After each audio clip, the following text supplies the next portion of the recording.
Welcome back to the deep dive. This is where we take your source material, really pull it apart, look at all the pieces. Yeah, get down to the essential architecture. Exactly. So you can be truly well informed. And today, wow, we are wrestling with something, well, profound, I think, and frankly, kind of confusing. A big shift, yeah. A huge shift in American political aesthetics. We're talking about the flag, the founders, the actual language of patriotism. Things that felt very settled for a while, or at least settled in certain circles. Right. For the better part of the last maybe 2 decades, especially among, let's call it the credentialed cultural establishment. National symbols, they were often viewed with, skepticism, sometimes outright disdain even. Yeah, patriotism felt provincial, suspect. Totally. The flag was suspect. The national history was mostly something you apologize for. A source of critique, primarily. Suddenly, really dramatically, that seems to have flipped. Completely inverted. We're seeing what your sources are calling the Great Patriotic Heist. This same establishment now enthusiastically waving the flag. Quoting the founding document. Engaging in these, really robust, very visible displays of Americana. It's striking. It is. And it forces the question. Which is our mission today, right? Yeah. To figure out the core intent here and, maybe more importantly, the potential consequences of this inversion. Use it real well. Is this a genuine, maybe necessary civic evolution, like a fundamental, heartfelt re-engagement with the country's identity? Is it theater? Or is it just strategic political theater? A calculated costume change, right. Designed purely to win back the cultural underground. Performance versus reality. Is it real or is it performance? That's the core question. And that tension right there between genuine belief and, let's say, calculated performance, that's really the philosophical bedrock for this whole deep dive. Okay. Because you really had to start with a serious warning, a philosophical one from Jean-Paul Sartre. Way back, he gave us this key principle for understanding this kind of, self-conscious political turn, he said. You become what you pretend to be. So be careful what you pretend to be. Wow. Okay, that lands heavily here. It does. And it's not hyperbole, not in the context of American civic life anyway. We're a nation that has, in many ways, always acted itself into being. Performing our way into existence, almost. Exactly. Performance isn't just, deception here. Historically, it's often been the very first stage of becoming. So if the progressive establishment is now pretending to be patriotic... Right. Adopting the rituals, the language, the symbols. Then the danger isn't just that they're being hypocritical. No, the deeper danger, the Sartrean danger, is that they might succeed entirely. That the costume, as you put it, could actually fuse to their skin. Changing not just their election strategy, but their very ontology, their fundamental being. Okay, ontology, the nature of being. That's a heavy concept, but I see why it's critical here. It really is. So we're exploring these two powerful competing viewpoints based on the sources you've provided. Right. One argues this new patriotism is essentially bad faith, a dangerous performance, a strategic lie that risks creating this kind of self-righteous new orthodoxy. The negative view. And the other viewpoint argues, no, this is necessary. It's civic pedagogy. It's a vital lesson in how the republic actually renews itself. By contesting ownership of its own ideals. Exactly, following a long historical pattern. So to cut through all this complexity, to really understand how we got to this very specific, almost choreographed moment, we need a map. A framework. Yeah, a framework. And the one that seems most useful here from the sources is the Hegelian dialectic. Thesis, antithesis, synthesis. Precisely. Think of it like a historical pendulum, swinging back and forth, sometimes violently. Okay. This model lets us track the progression, phase by phase, how the political culture shifted, leading us right to this current, strategic inversion. Okay, let's unpack that history. Opposition, reaction. The starting point, the dominant culture, say, through the 2010s. The system that kind of invited the backlash. Right. The sources define this as the thesis, the managerial moral order. The managerial moral order. Okay. And this period, it's really about this seamless merger, almost high velocity. And merger between what? Between global capitalism on one hand and progressive virtue on the other. They just flowed together. So this class, it wasn't defined by ideology in the old sense, like left versus right. Not primarily. It was more defined by expertise, by control over processes. Technocratic. Very technocratic. Yeah. Deeply moralizing, too. and fundamentally therapeutic in how it approached governance. What does that mean, therapeutic governance? What does that look like? It means you govern less through, say, bold political commands and more through administration, like managing people. Okay. The goal, if you wanted to run society, was to treat it like a huge HR department. An HR department, Yeah. seriously. Yeah. The focus was all on compliance, process, internal audits, and maybe above all, the mandatory display of empathy. Display being the key word there. Absolutely. It had to be seen. It had to be performed according to the rules. And how did this managerial class view things like patriotism, national identity? With suspicion. Deep suspicion. Often. It was seen as a threat, really, to their global technocratic project. Oh, so... Well, patriotism, the kind felt to the average person, it was dismissed, seen as provincial sentimentality. Something quaint, maybe a bit embarrassing. Exactly. Suitable for, local sports teams, maybe veterans parades, but not for serious people dealing with complex global issues. The sources called it the low church religion of the unenlightened. Ouch. Yeah. A belief system for those who lacked the right credentials, the right degrees, the right understanding of sophisticated global interconnectedness. So if you were part of this class, your focus was international. International equity, climate protocols, complex policy analysis. You handled the important high-minded global virtue stuff. While the uncredentialed masses back home... They were sort of left to handle the cultural plumbing. The messy, nostalgic, maybe slightly embarrassing sentimentality of flag waving. There's a real sense of hierarchy there. Absolutely. Yeah. And the problem was their governing style, even with all the language of inclusion and empathy, it felt inherently paternalistic. How so? It basically tried to replace things like faith, tradition, maybe local identity with credentialing. If you had the right degrees, use the approved language, the latest acronyms, the current terminology, then you were deemed virtuous. Yeah. Capable of leadership. And if you didn't? You were relegated to the realm of the managed, the people who needed guidance. And this approach, predictably, I guess, had a crucial consequence. Yeah, a fatal one, politically speaking. It bred deep, widespread moral resentment. Moral resentment, okay. The sources really highlight this, the population being managed. They eventually started to notice something. What? That this mandatory empathy, it always seemed to flow downward, from the credentialed to the uncredentialed. Never outward or upward. Rarely outward, almost never upward. And this polite, process-driven paternalism coming from the aware classes, it started to feel less like enlightened leadership. And more like? More like what the sources call a soft despotism of tone.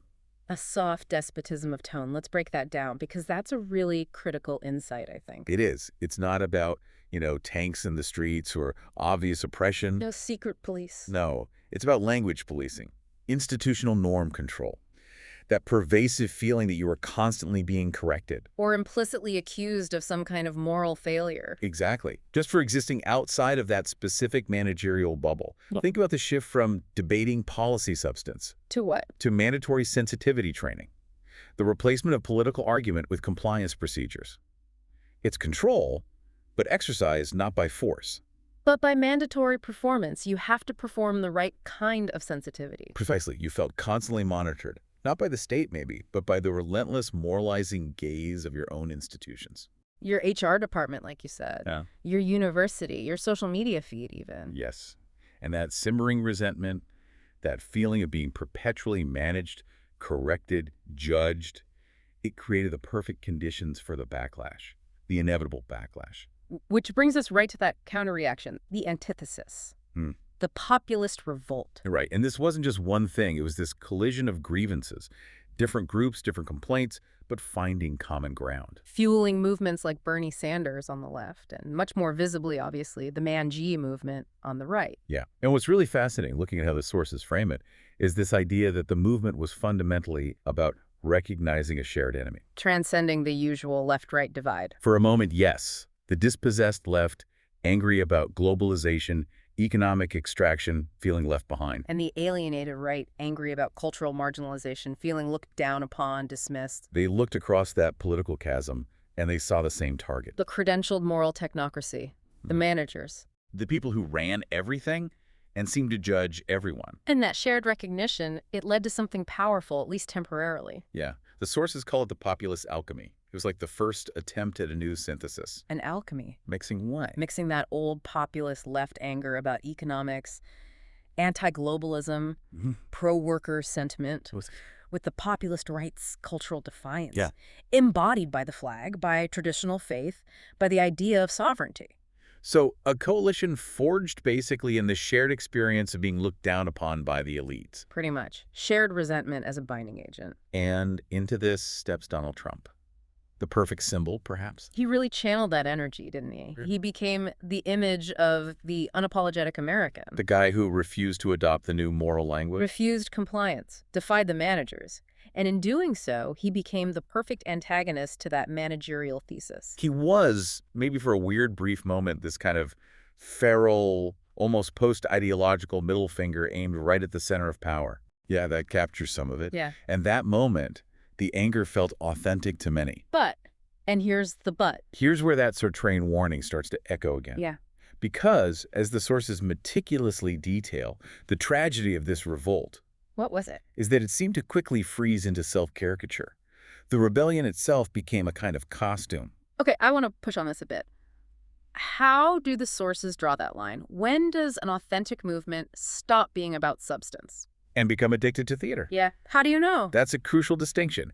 And the analysis suggests the transition happened when the act of defiance became an end in itself. Rather than a means to actual reform. Exactly. The original populist energy, left and right, wanted to fundamentally change how the country was governed, how the economy worked. But the costume. Yeah. The persona of the unapologetic rebel. It was just too rewarding. Yeah. Emotionally, politically, socially, within that tribe, the movement got addicted to the theater of defiance. They enjoyed making the managers angry more than they enjoyed the hard work of actual governance. That seems to be the argument. The performance took precedence over the policy. It became about triggering the elites, owning the libs, rather than building something new. So it did break the old order's monopoly on meaning. It absolutely did that, smashed it in some ways. But it became a performance obsessed with maintaining its own image, the perpetual outsider, even when it held significant power. Right, and that breach, that successful interruption of the managerial monopoly, that's precisely what forced the center, the establishment, to attempt its own strategic reversal. Which brings us back to the main event. The counter-antithesis, the Great Patriotic Heist. The inversion. This is where we return to that core observation. The progressive left, the establishment, they realized they had an existential problem. A political survival problem. They could no longer just mock the flag or the founders or national history without seriously alienating the public. Right. Especially those working-class voters they desperately needed to win elections. The dismissal strategy wasn't working anymore. It was backfiring. So the decision was made. If you can't beat them, co-opt them. Steal it back instead. The strategy was to steal it back.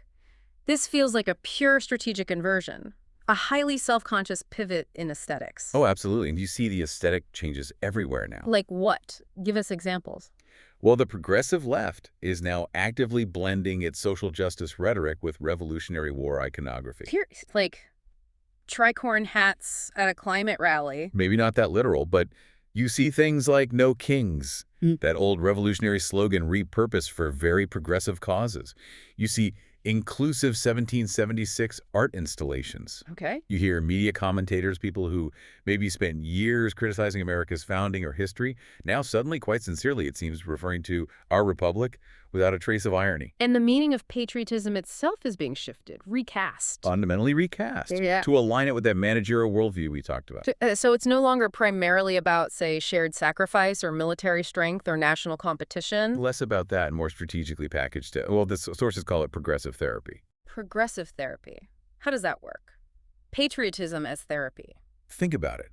When the credential class feels anxious about populism rising, climate instability, maybe institutional collapse, Yeah. the act of claiming national symbolism, saying, no, we are the true patriots, we defend democracy, it's an act of emotional regulation. It soothes the anxiety. Ah, okay. It makes them feel better, more grounded, more in control. Exactly. It shifts the emphasis away from, say, land of the free in a traditional sense, towards something more like safe space of the self-aware. We aren't celebrating what the country is, maybe, warts and all. We're celebrating what we believe the country should be. And by asserting that ideal, loudly and patriotically, we feel morally superior, and maybe less anxious about the parts we don't like. Which locks us right back into that philosophical core, the Sartrean trap. Bad faith as national mood. Precisely. You said earlier, bad faith isn't just hypocrisy. We need to give the listener a clearer sense of that because it's the existential threat the sources seem to be warning about. Right. Bad faith, or mauvaise foi in Sartre's French, isn't really about lying to other people.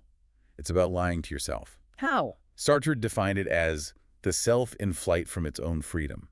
We know deep down, maybe unconsciously, that we are constantly defining ourselves through our choices, that we are fundamentally free to be otherwise. But freedom is scary. That responsibility is heavy. Terrifying for Sartre. So, to escape that burden, we adopt fixed roles. We pretend the role is us. Right. Like a waiter, a professor, a politician. We act the part so completely that we convince ourselves the role defines us, erasing the terrifying freedom to choose differently tomorrow.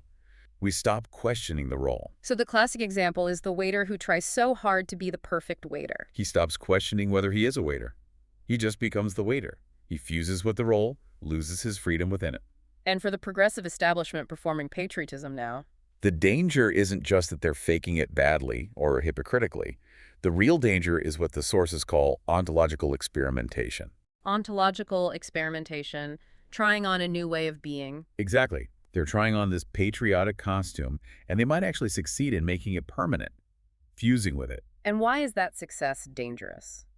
Because it could be spiritually dangerous, in a sense. The identity of this class, for a long time, was built on critique, on rebellion against tradition, on a moral superiority derived from identifying historical failures and injustices. But now they're being forced into affirmation, or choosing affirmation. They're choosing to perform love for the very thing they, or their recent predecessors, often mocked or critiqued, or at least choosing to perform that love very publicly. And the performance might work too well. It might work so completely that they actually transform into what they're pretending to be. Leading to a new kind of orthodoxy, a rigid one. Exactly. The original managerial moral order fused technocracy and a certain kind of virtue.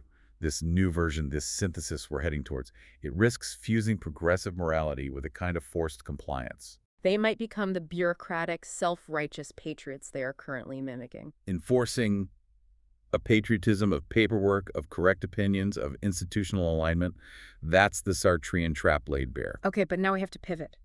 Because there's a powerful challenge to this whole Sartrean warning, right? Absolutely. The opposing view, which the sources also explore in depth. Which argues that this performance, this acting, it isn't necessarily deceptive or dangerous. In fact, it might just be how America works, how it's always worked. That all genuine civic renewal starts by acting the part first. That's the core idea. Yeah. And here we bring in another philosopher, George Santayana. Okay. What did he say? He had this insight. Nothing was ever born without pretending to be something else first. Interesting that nothing was ever born without pretending. The historical argument, based on that, is that in America, before you get a deeply held, unified national belief, you often get a shared ritual, a performance. Something you do together, even if you don't all believe it the same way yet? Exactly. A performance that allows the belief to actually form over time. What looks like cynical mimicry today. Might just be the necessary muscle memory. The practice required for conviction to actually take root tomorrow. That's the counter-argument. And in this longer view, the idea that the flag must belong to only one faction, say conservatives or the right. That's just historically illiterate. Completely, according to this perspective. The flag, as described in our sources, is more like a battlefield symbol. Always being fought over. Constantly being fought over, seized, remade by each generation to fit the crisis of its time. So the progressive move isn't necessarily theft. It's simply the latest turn in an ancient, ongoing contest for ownership. Okay, to really appreciate that, we need to slow down and trace that history. Look for moments when the vocabulary of belonging, what it means to be American, was successfully grabbed and redefined. Especially by those who didn't traditionally seem to own it. All right, let's start at the beginning, 1776 to 1865. The founding, and what's often called the second founding. Right, and patriotism then. It began fundamentally as an act of rebellion. No kings. Exactly. Profoundly pro-accountability and a tyranny. It was a shared commitment to a constitutional ideal. And the key here, the sources note, is that early American identity was civic constitutional. Yes. Defined by shared ideas and laws. Not by ethnicity, not by bloodline. That was crucial. Then comes the Civil War, the ultimate contest over what that constitutional identity actually meant. Absolutely. And Lincoln's Gettysburg Address, that's presented as the ultimate act of reappropriation, of redefining patriotism. Oh, so? He reframed patriotism not as celebrating a finished, perfect thing, but as moral continuity. Unfinished work. Exactly. Defining the country as unfinished work, a debt owed to the ideals of equality laid out in the Declaration. He essentially stole the Founding Fathers back from the slaveholders. You could argue that. Well, By insisting that the nation's core identity, its reason for being, was dedicated to that proposition that all men are created equal. that was a profound, strategic, and necessary act of redefinition. Absolutely necessary for the Union's survival and moral purpose. Okay, moving forward. 1890 to 1945. The progressive era in the World Wars. A very different time. Totally different. Mass immigration, brutal industrialization, huge wealth inequality. Society was fracturing. So just waving the flag from 1776 wasn't going to cut it anymore. It wasn't enough to unite people. Not enough.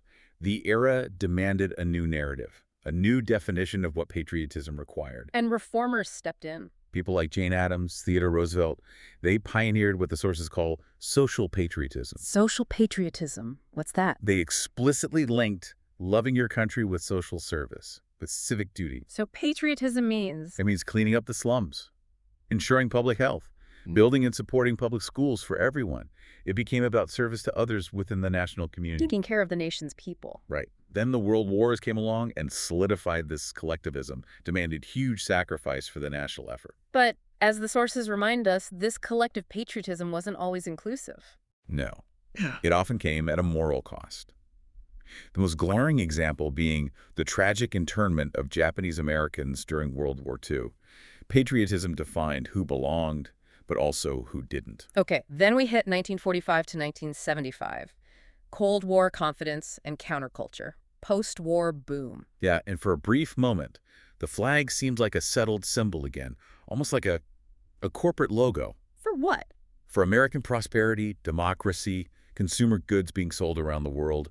It was kind of flattened, commercialized, maybe taken for granted. And that flatness, that confidence, made the collapse during the Vietnam era even more spectacular. Exactly. The moral authority of that commercialized corporate flag was shattered for many, which led directly to the countercultural revolt. Flag burning, protests. Yes, but here's the paradox the sources want us to really grapple with. What is it? That flag burning, while obviously deeply offensive to many Americans, for some who did it, it was actually an act of higher patriotism. How can burning the flag be patriotic? It was framed as an appeal to the Republic's own unfulfilled ideals: liberty, dissent, constitutional protection, peace. So they were saying, this flag represents ideals you are betraying. Essentially, yes. Yeah. I care about the promise of this country, the idea of this flag, so much that I am willing to commit this shocking act to challenge the state when it betrays that promise.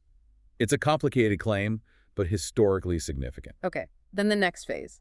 1976 to 2001, from the bicentennial to 9/11. This era feels largely defined by a kind of therapeutic nostalgia, according to the analysis. Therapeutic nostalgia. Yeah, the bicentennial in 76 was partly a national attempt to heal, to get over the trauma of Vietnam and Watergate, lots of tall ships and fireworks. And Reagan tapped into that. Masterfully. He skillfully merged that nostalgia for a simpler past with a narrative of economic prosperity and national strength. He effectively monopolized the emotional terrain of nationalism for a while. And where was the left during this period? Well, having associated the flag so strongly with the Vietnam War, with the military-industrial complex, maybe with that corporate logo idea, they largely retreated. Retreated into what? Into identity politics, mostly.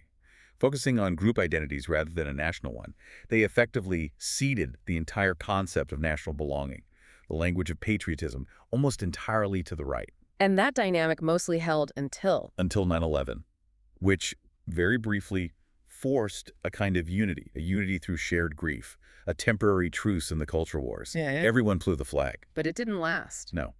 That trust, that unity, it eroded pretty quickly, especially with the controversy over the Iraq War and then the 2008 financial crisis. Which seemed to prove that the managerial class wasn't just moralizing, but maybe also incompetent. Yeah, it damaged their credibility significantly. which sets the stage for the next phase. 2008 to 2020, the moralization of politics, Obama's era, rise of social media. Right. Obama's rhetoric certainly tried to revive a kind of aspirational civic pride, the hope and change idea. But the coalition fractured. It did.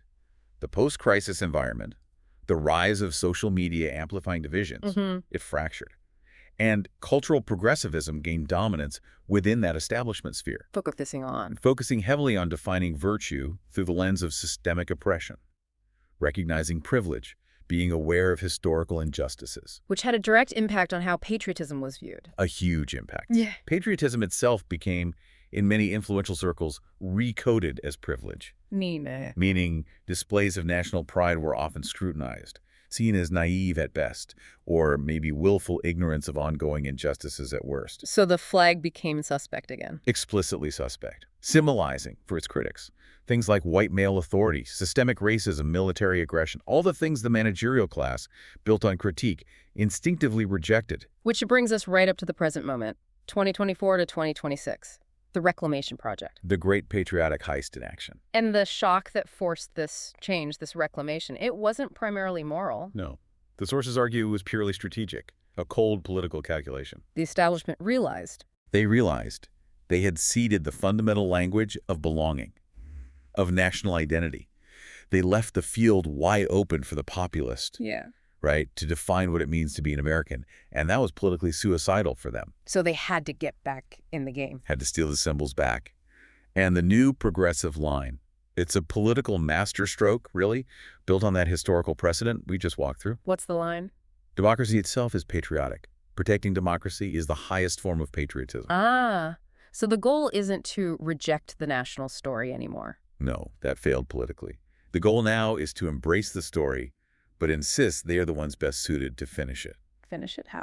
Every civil rights advance, every environmental protection measure, every social justice initiative, it's framed not as an anti-American critique anymore. That as? As an act of completion, honoring the promise, fulfilling the ideals, cashing that promissory note that King talked about. And the sources argue this reappropriation, this heist, is defensible because it's how things have always worked. Entirely defensible from that historical perspective.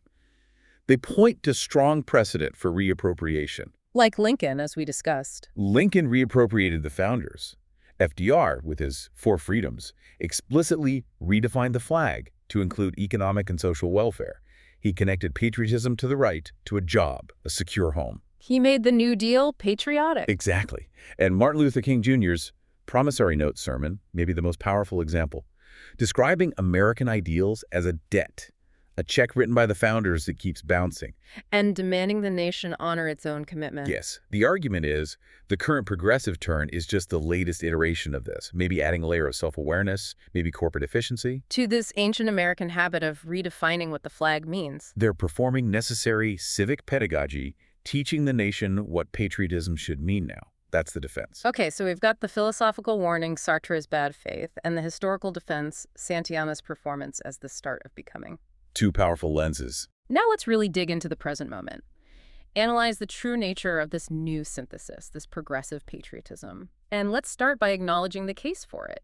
Why it might actually work, or why it might even be sincere or at least strategically necessary. Right. And the first big reason the sources cite for why this performance might stick, why it might be more than just a performance, is the realization that guilt alone fails. Guilt alone fails, meaning? Meaning the moral exhaustion of the 2010s, that relentless focus on historical wrongs, the constant atmosphere of apology and critique.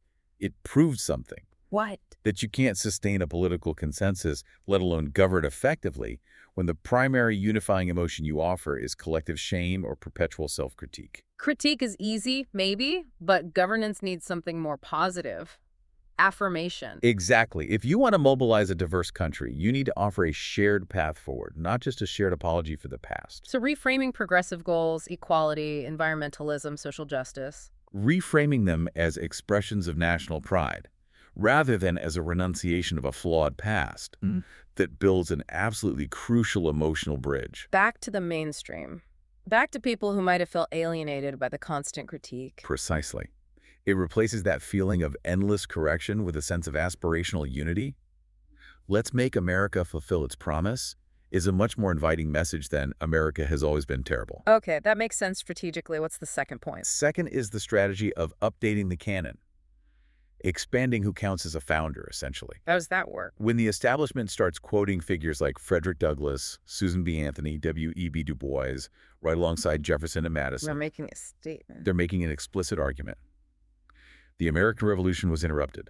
It wasn't finished in 1776 or 1787. So this isn't about diluting the founding. No, the argument is that it's about extending it. Yeah. That the canon of American ideals is inherently expandable. Every major civil rights advance, every expansion of liberty, Is framed as honoring the founders' original intent, even if the founders themselves didn't fully live up to it. exactly. It's completing their work, making the promise real for everyone. And that makes the American creed, the core ideas, more portable, more accessible to a really diverse pluralist society. Absolutely. It transforms the national narrative from one maybe centered on a few white male landowners Into a continuous story.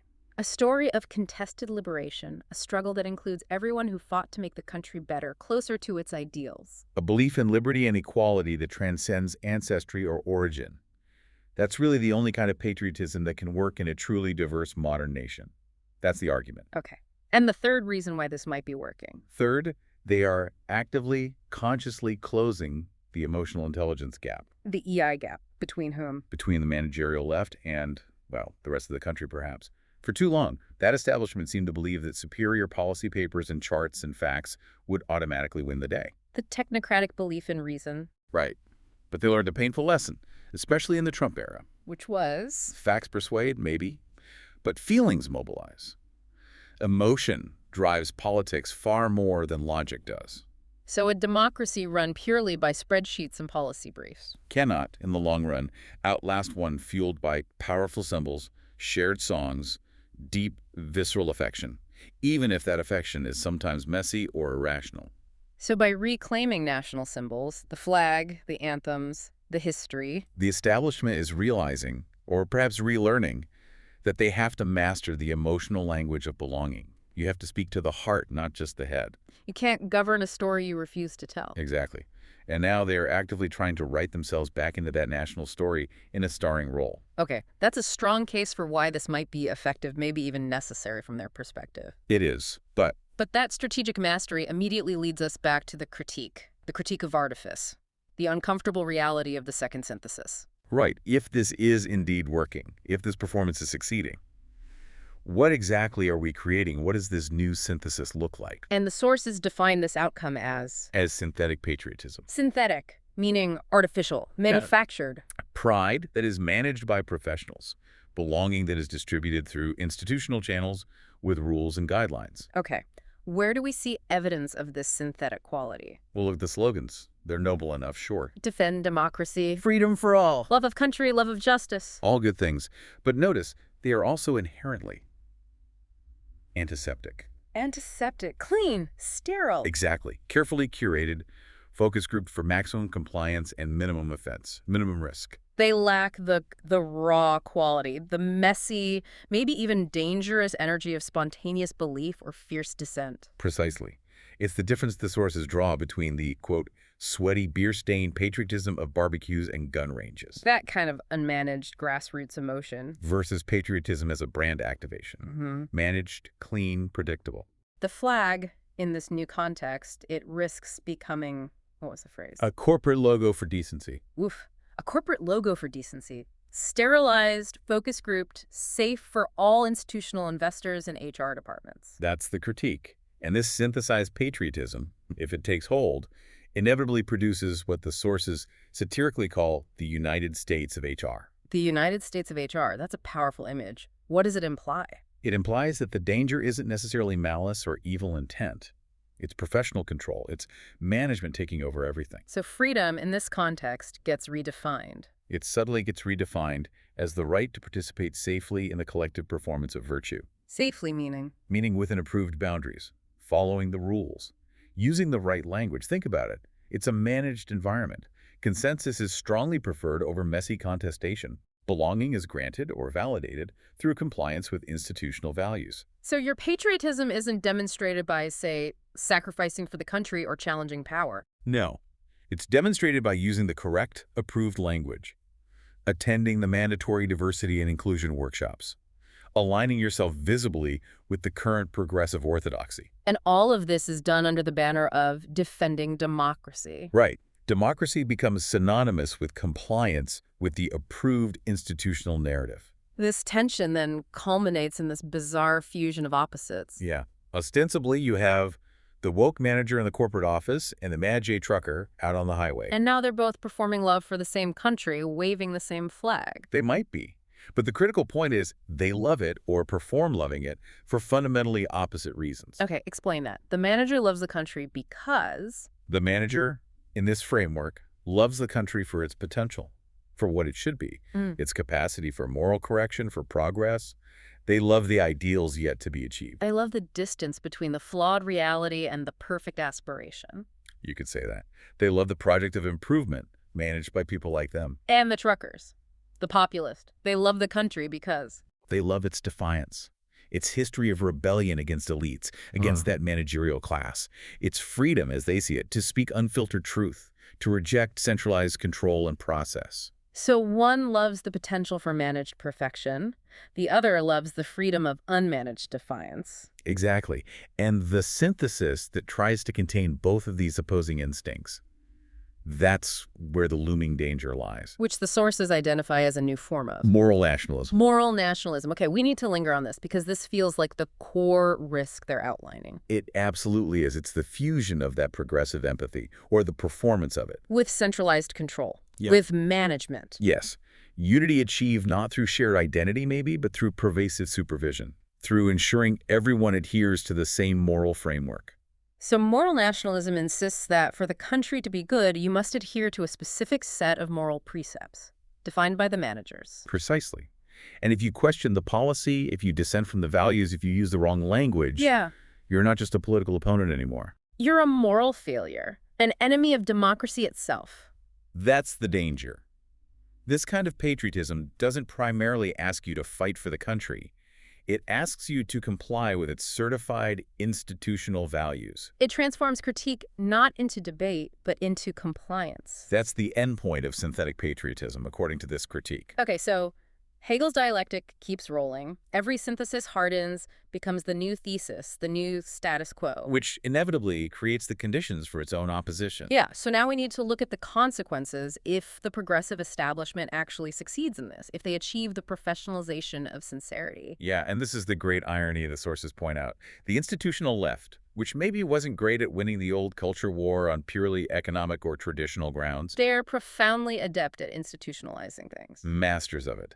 Even something as seemingly unmanageable as rebellion or authenticity, they might actually succeed where the populist right failed. How?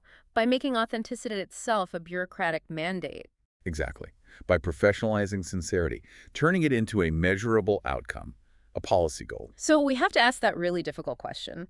What actually happens when anti-establishment sentiment, or the performance of it, becomes a civil service requirement? Yeah. When the symbols of rebellion, maybe even quoting radical thinkers, are approved and distributed by the establishment itself through official channels. The flag becomes just another compliance symbol. A checkbox on the corporate diversity audit. Patriotism becomes a managed brand asset, demonstrating the institution's alignment with approved values. This is where that Sartrean warning about pretending comes roaring back. It transitions into the true prophecy of bureaucratic patriotism. The danger isn't that the performance remains hollow. No. The deeper danger is that it becomes real, but real in the worst possible way. How so? Self-righteous, pervasive, institutionally inescapable, managed from the top down. It transitions from a chosen performance, maybe strategic, to sincerity by decree. Yes. The flag hangs in every classroom, every corporate lobby, not because of organic love or local pride, but because it's policy. It's mandated. It's a nationalism that might quote James Baldwin or Audre Lorde instead of Thomas Jefferson. But it still demands the same kind of top-down obedience, often enforced, as the sources suggest, with extensive mandatory paperwork, training modules, compliance reports. It's a nationalism that comes with that friendly, empathetic, managerial smile. But that smile has an audit trail attached. Performance reviews based on demonstrated alignment. So this new orthodoxy, even with its language of democracy and inclusion, it's still fundamentally about control. Control enforced from above by the managerial class, defining the parameters of acceptable civic thought and behavior. And this enforced virtue, this managed patriotism, it immediately creates its own vulnerabilities. Its own potential weaknesses and honest risks. It plants the seeds of its own destruction. And the primary risk, as outlined in the sources you gave us, Is sanctimony. Sanctimony, self-righteousness. The inherent belief that moral virtue belongs exclusively to one political tribe. The self-aware, the educated, the credentialed, those who use the right language and hold the right opinions. And if this new patriotism ossifies, if it hardens into what the sources call a sermonizing technocracy, Where every national symbol comes with a mandatory lecture on its proper interpretation. it risks recreating the very thing that caused the backlash in the first place. Exactly. It risks recreating that soft despotism of tone, that feeling of being constantly lectured and managed that birthed the populist revolt. History, as we know, has a dark sense of humor. It loves to repeat its contradictions. And that failure of self-awareness, that potential for sanctimony, it guarantees the inevitability of the next revolt, the next antithesis. Because every managed authenticity, every enforced sincerity eventually breeds its opposite. So once inclusive patriotism, this synthetic managed version becomes the default civic orthodoxy, the expected performance in every school, every workplace, every institution. A fresh rebellion is almost certain to erupt, probably from the margins again. And who leads this next revolt? What does it look like? The sources speculate it might come from the genuinely apolitical, or maybe the post-political. Meaning? The young, maybe. E. Those completely burned out by the endless culture wars of the previous generation. Maybe veterans disillusioned with all political performances. Those who feel fundamentally alienated by the performance required by both the managerial left and the populist right. They reject the whole game. They reject not just the woke moralism and the Meiji populism, but the entire machinery of choreographed political performance itself. They're looking for Purity, maybe? Yeah. Something the sources describe as brutally real, stripped of hashtags and choreography. Something authentic that isn't managed or branded. Yes, a generation that finds managed patriotism, however well-intentioned, completely suffocating. It might not wave any flag at all. Or they might find an entirely new symbol, something that represents a quest for sincerity completely untainted by political management or corporate branding. It's possible. They'll seek an authentic expression of self or community that is defined neither by compliance with the new order nor by nostalgic defiance against it. Something else entirely. But underneath all of this back and forth, this thesis, antithesis, synthesis, the core truth remains that this constant contest is the American metabolism. That's a great way to put it. The country doesn't actually seem to reconcile its deep, painful contradictions. Slavery versus liberty, wealth versus equality, individualism versus community. It does what instead? It markets them. It performs them. The performance becomes the product, the brand. And eventually that product, that performance, becomes the accepted creed for a while. So the strength of the Republic, maybe paradoxically, is that the flag never gets to rest, that it remains violently contested. That it has to insist on meaning different things to different people all at the same time. That seems to be the argument. The left's current embrace of patriotism isn't the end of the story. It can't be. It's simply the next necessary chapter. Ensuring that the unfinished, contested, maybe unresolvable business of America just keeps going. The dialectic continues. #outro. Wow, okay. So we have journeyed all the way from the managerial thesis of the 2010s. The HR department running the world. Right. Through the messy, defiant populist revolt. The breaking of the old consensus. And landed squarely in this current synthesis. A kind of multicultural, corporately managed patriotism designed, it seems, to restore order and reassert a specific kind of moral authority. Yeah, the sources have given us a really profound map, I think, for navigating what feels like a confusingly synchronized, almost choreographed civic landscape right now. It really clarifies the underlying dynamics. And we end by locking right back into that core philosophical tension. Sartre on one side, Hegel on the other. Performance versus historical process. And the vital recognition from both, really. Ah. Every synthesis is temporary. It will become the new thesis. And every act of bad faith, every sustained performance of a chosen role, eventually risks hardening into ontology. It rewrites who you are. It fundamentally rewrites the culture it seeks to inhabit. And we are watching the American identity try to rewrite itself, right now, in real time, through this performance. So our final takeaway for you, the listener, based on everything we've unpacked today, is this new patriotic synthesis. It will likely be highly successful, at least in the short term. It will look good on camera. It'll be promoted everywhere. It will feel safe, reassuring to many. It will sound profoundly sincere, especially coming from institutions we trust. And according to the critical analysis we've explored today, that very success, that seamlessness, that sincerity, that is precisely why it could be dangerous. Because the moment the line vanishes, the line between the chosen role of the virtuous patriot and the lived reality of bureaucratic control and compliance. The new orthodoxy is born, maybe without us even noticing the shift. And that leaves us, and you, with that central unresolved dilemma. The question the American dialectic seems to always circle back to. The question for you to consider long after this deep dive ends. When you're faced with the nation's deep contradictions, its hypocrisies and its aspirations, which is worse, the lie that offends or the truth that terrifies? Because the pattern suggests we Americans will continue to act out the answer first, perhaps for a long time, before we ever find the courage to name it truthfully. So we encourage you, observe how performance shapes reality in your own life, in your communities, in your institutions, and recognize that this contest over the flag, this messy, ongoing struggle over who gets to define what this republic means. That struggle is the republic. It might be the greatest and most necessary to the duty debate. of being a Our subject citizen. today is something quite visible lately, this shift within the American progressive establishment, specifically the sudden and quite enthusiastic embrace of patriotic symbols, nationalistic rhetoric.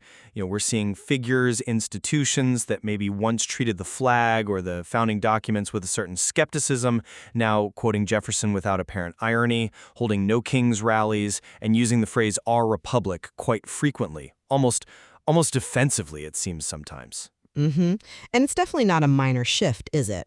I mean, the source material we're looking at frames this phenomenon not just as some kind of a political rebranding exercise, but potentially as a real turning point in the American dialectic. It forces us, I think, to ask some pretty fundamental questions about political sincerity, and maybe even the nature of civic duty itself. Absolutely. So the core question before us today, the real heart of the debate, is this.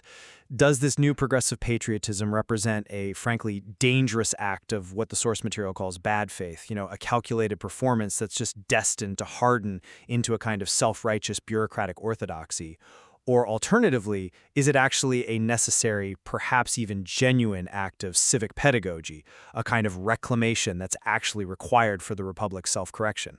Right. And I'll be arguing that what we're seeing is essentially a genuine and, I think, necessary civic evolution. It follows a pattern we've seen before, historically speaking. The idea that, all civic renewal begins as performance. And I'm going to argue that this is better understood as, let's call it the Great Patriotic Heist, a synthetic and I believe deeply dangerous political maneuver toward what I worry could become a kind of sincerity by decree. Okay.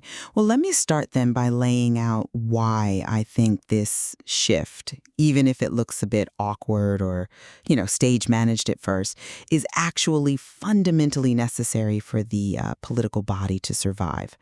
Critics might dismiss it as mimicry or just calculated politics, but I think it could very well become what the source calls muscle memory. And that's really how genuine belief systems often form. The historical context, I think, really supports this view. If you look back, all significant civic renewal tends to start as ritual, as public performance, before it really hardens into deep conviction. The material reminds us of Santayana's observation, doesn't it? That nothing was ever born without pretending to be something else first. In a way, we're performing the future we hope to inhabit.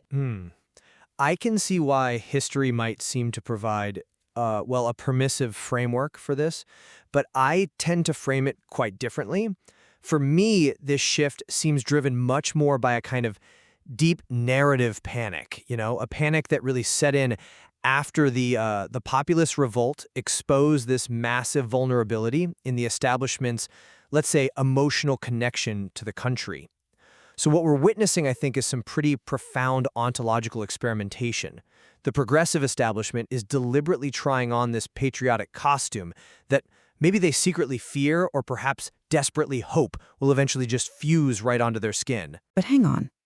Is it just trying on a costume? Or is it perhaps an act of reclamation? Because that seems deeply woven into the fabric of American history.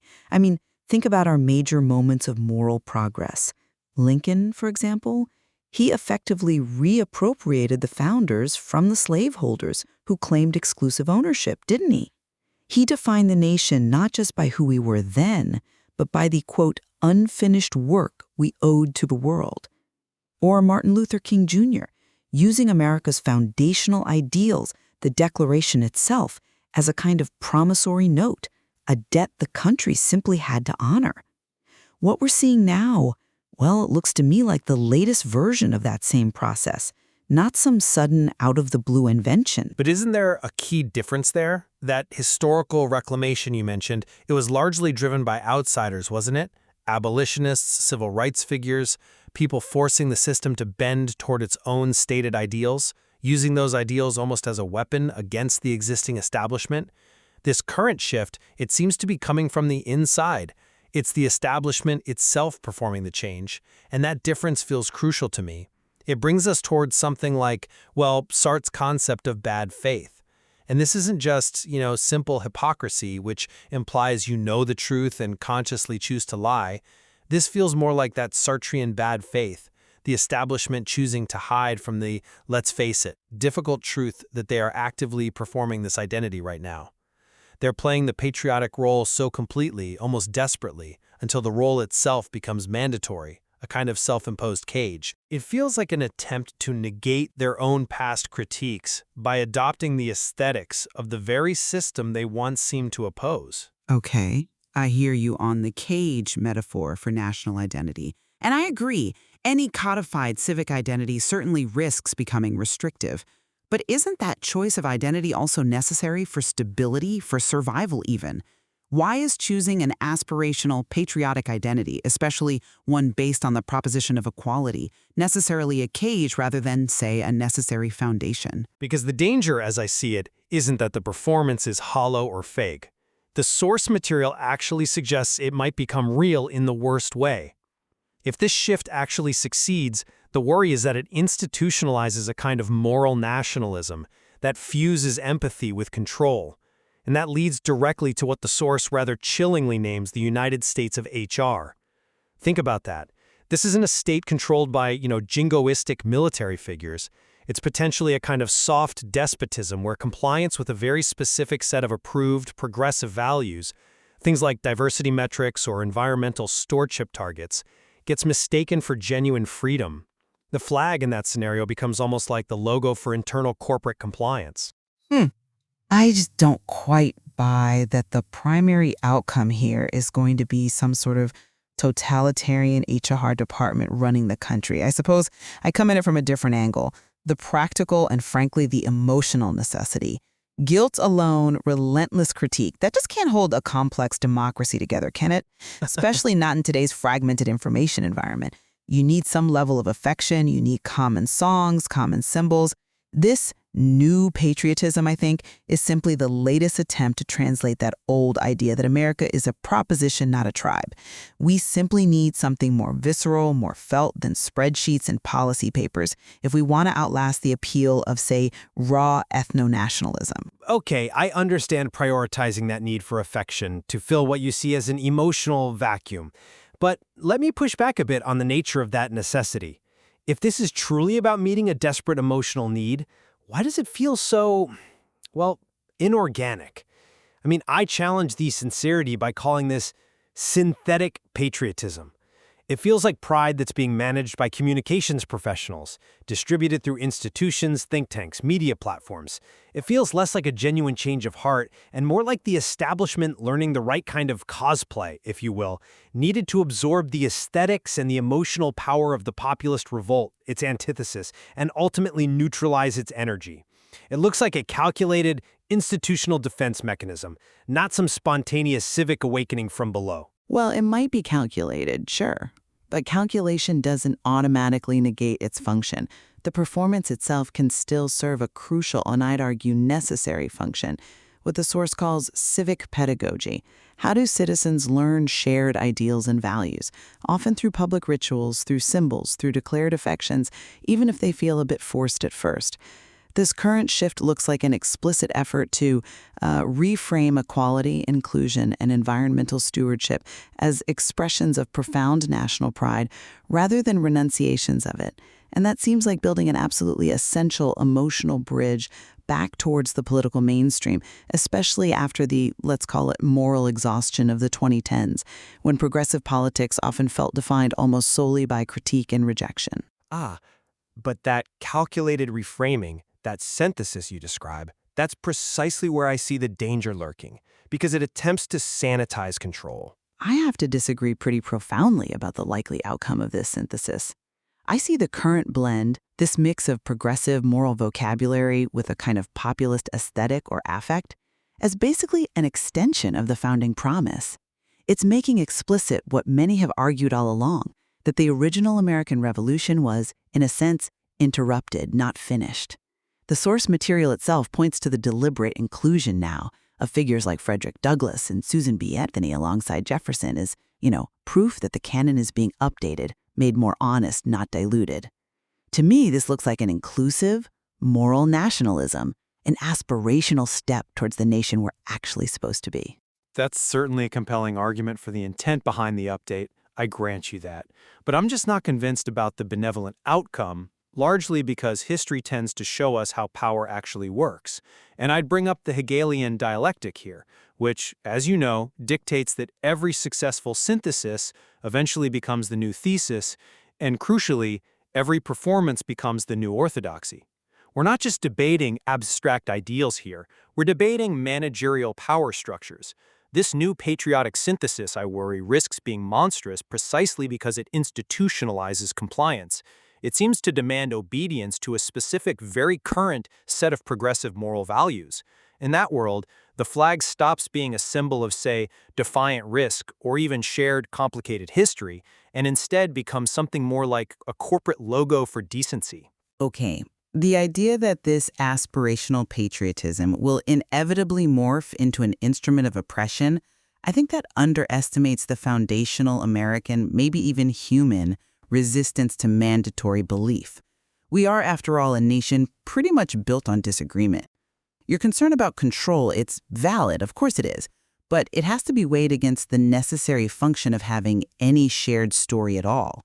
You're focusing on the managerial risk, but I'd argue the attempt to create some kind of shared aspirational narrative is actually a necessary safeguard against the sheer nihilism that can be born from constant shame and self-flagellation. But the specific danger, I think, lies in the institutionalization of this managerial moral order, precisely because of who seems to be leading the charge this time. The left, arguably, has always been better at institutionalizing things. Creating nonprofits, staffing government agencies, shaping HR policy. And that means potentially they might actually succeed where the right failed, by professionalizing sincerity.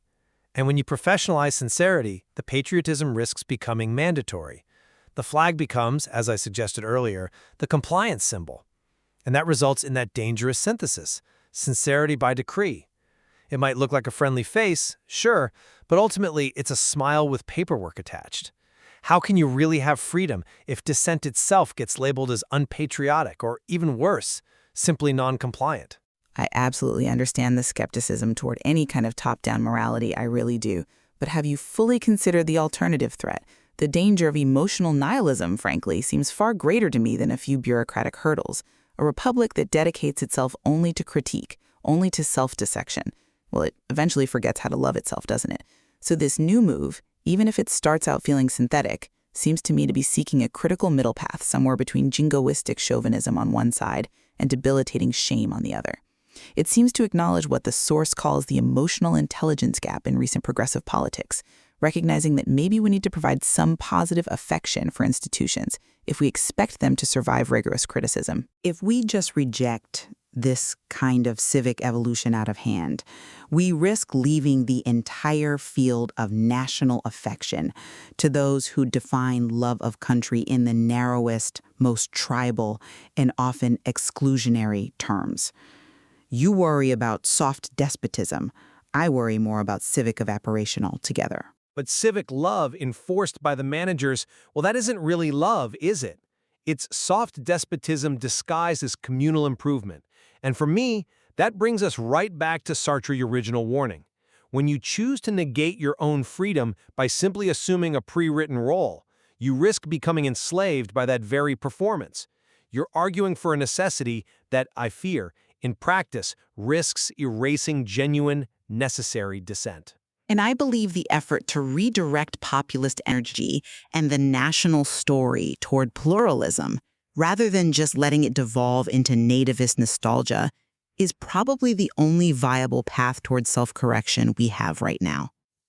The performance, however clumsy it might seem initially, might be the only tool available to forge some kind of common language again. So we've explored this profound tension between historical necessity as you see it and political sincerity as I worry about it, inherent in this pretty dramatic political shift. Let me just reiterate the Sartrean warning that really guides my position here. Pretending long enough to be patriotic risks erasing the line between the political role and, well, personal reality. It risks hardening calculated bad faith into a kind of mandatory national culture. The potential for a multicultural, corporately managed patriotism that enforces sincerity by decree, that feels like a profound threat to genuine freedom and authentic civic dissent. We have to remain vigilant, I think, against the flag becoming just a symbol of required conformity enforced by those who are best at managing the paperwork. And I'll reiterate what I see as the necessary historical perspective. This country tends to digest its contradictions by fighting about them, usually quite publicly. The flag survives, and maybe even remains useful precisely because it remains contested territory, meaning different things to different groups of citizens at different times. So whether this progressive patriotism is ultimately just a strategic rebrand or signals a genuine revival, well, it seems to me part of the long, often messy American pattern of self-correction. It reminds us that loving your country, in whatever form that takes, is maybe the shared duty of everyone who argues about its meaning, even and perhaps especially those who started out as the country's sharpest critics. Indeed. And the material makes it quite clear that this debate leaves a core tension unresolved, really, for the listener. It's that tension between two different forms of political threat, which is ultimately worse for the future of the Republic, the lie that offends or the truth that terrifies. And, regardless of our intellectual conclusions here today, the country itself, as it always seems to do, will probably just act it out. Sartre and Hegel, quite powerfully, I think, to look at the left's turn towards patriotism, asking if it's performance or, genuine evolution. It's definitely ambitious, philosophically deep, but that ambition brings challenges, especially with complex frameworks. Maybe we start there, with the clarity of the structure? Right. The Hegelian dialectic, it's the backbone here. Thesis, managerial moral order. Antithesis, populist revolt. But then, it gets a bit intricate with the syntheses. Yeah, that's the friction point for me. The dialectic is a great tool, but the way the sequence unfolds here, well, it needs clearer signposting. So, topic 1. While the Hegelian application is strong, the structural terms need streamlining for clarity. Okay, so the material calls the populist revolt MAGA the antithesis, but then labels MAGA itself the first synthesis. Exactly. And then you get the Great Patriotic Heist as a counter-antithesis, which then leads to synthetic patriotism as the second synthesis. And look, the concern isn't that it's wrong. Maybe reality is that messy. But the weakness is that this dense layering risks confusing even a careful reader. Which synthesis is the main event? Where's the focus? It kind of blurs the path to the final point about progressive patriotism. But isn't that complexity part of the point? Reflecting the actual messiness of, well, now? Are we trying to oversimplify? I don't think it's about oversimplifying reality. It's about sharpening the writer's argument about that reality. So the suggestion is, Streamline the terms. Make the progression towards that final synthesis, the progressive one, crystal clear. Right, because that's the real subject under the microscope here. Precisely. So one concrete way, maybe? Just label the populist revolt the full antithesis. Then reserve synthesis only for the final synthetic patriotism. That gives you a cleaner thesis, antithesis, synthesis arc focused on the main argument. Okay, see that. But what if the author really wants to keep both MAGA and progressive patriotism as distinct syntheses, showing sort of parallel resolutions? That's definitely possible. It's a sophisticated take.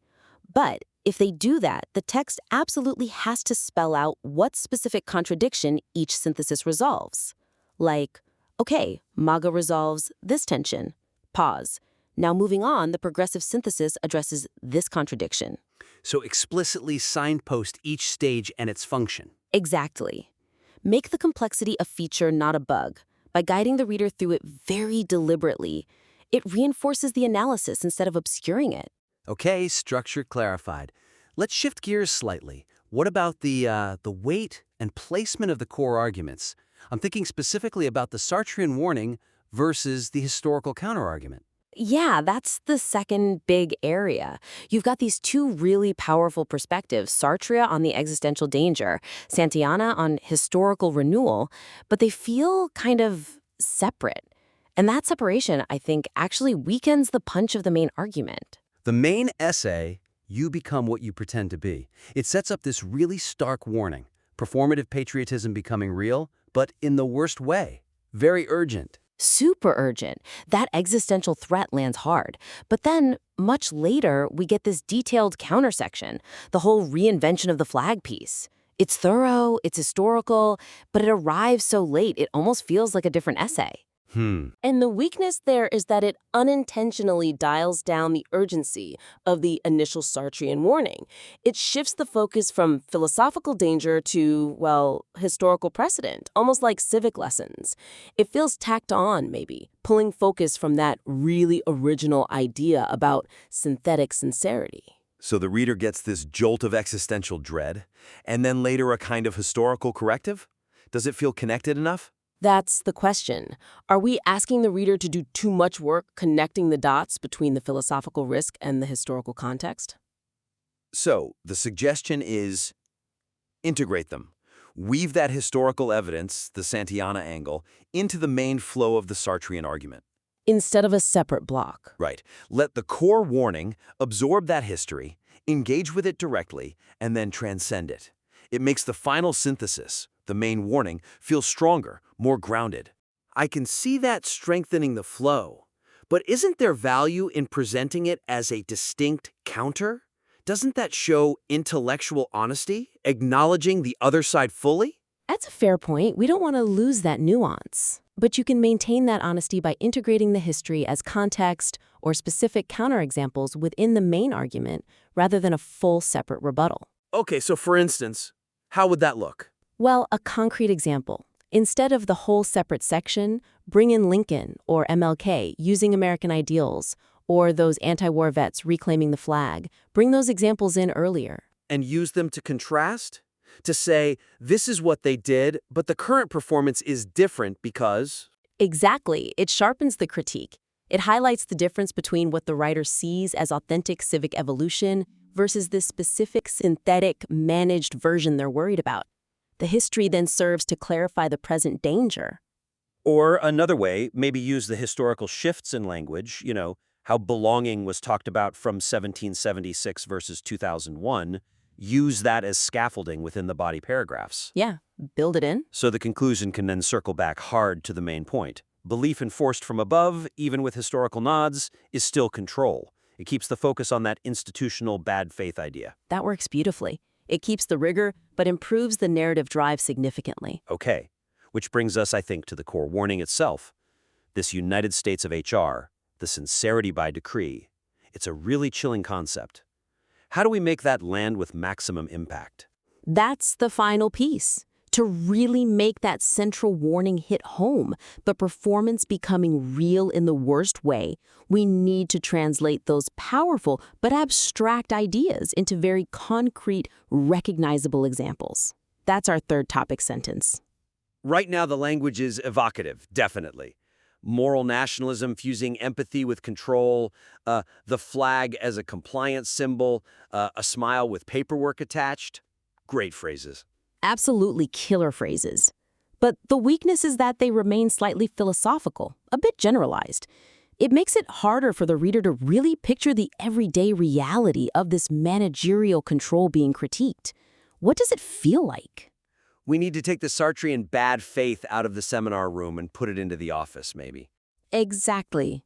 So the suggestion is, provide vivid, practical illustrations. Show how this moral nationalism manifests in actual contemporary settings, corporate life, institutions, culture. Ground the abstract risk in tangible outcomes.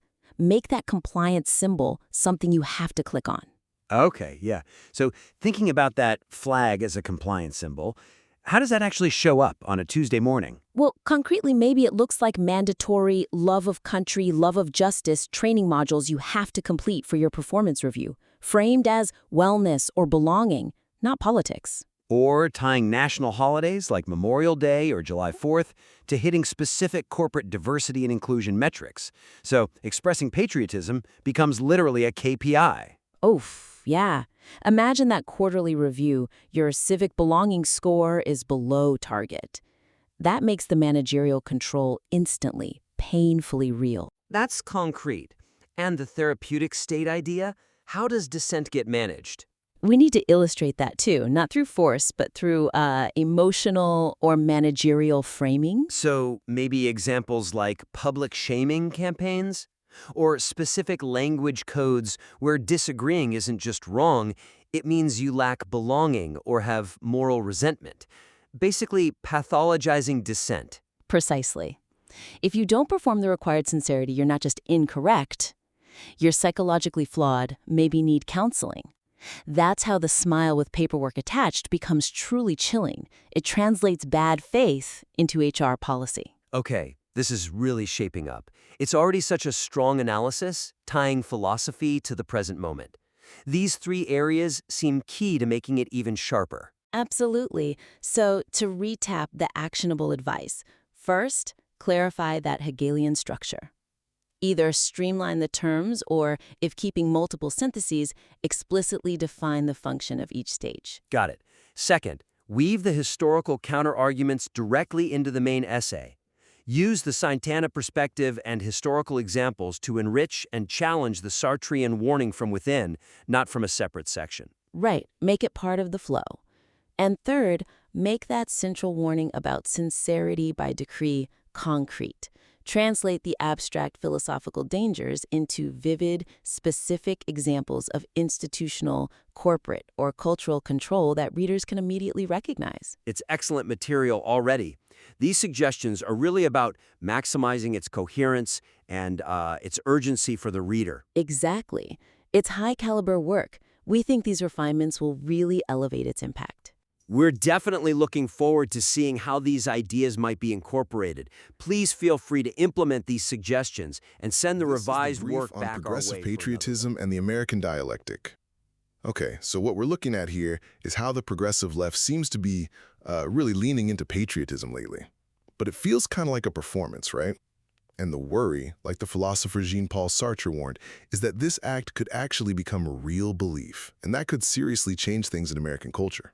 First off, there's this core danger Sartre called bad faith. Basically, it's like self-deception. You pretend to be something, and then poof, you actually become it. So, the left's current patriotic vibe, things like no kings rallies, maybe it started as mimicry. But hey, in America, pretending has often been step one to actually becoming something, right? The risk? This pretend patriotism gets real, hardens into this kind of self-righteous official nationalism that doesn't feel genuine. Second, let's talk about what's driving this shift. Think of it like a political back and forth. You had the sort of managerial, technocratic mood of the 2010s. Then, the populist MAGA thing pushed back against that. Now, the left's move, this great patriotic heist, is kind of like the next step. They're taking populist style, mixing social justice talk with Revolutionary War vibes, basically trying to create this synthetic patriotism. And finally, what's the potential outcome here? Well, the sources warn about a new standard, a kind of diverse, corporate-approved patriotism, where sincerity is like professionalized, and freedom starts looking a lot like just going along. But this kind of forced sincerity, it's almost guaranteed to spark a reaction down the line. A new rebellion looking for something, raw and real, not managed. So, the essential takeaway, it's that the American story often moves in these cycles, where today's political performance becomes tomorrow's official belief, which then just tees up the next pushback against feeling managed.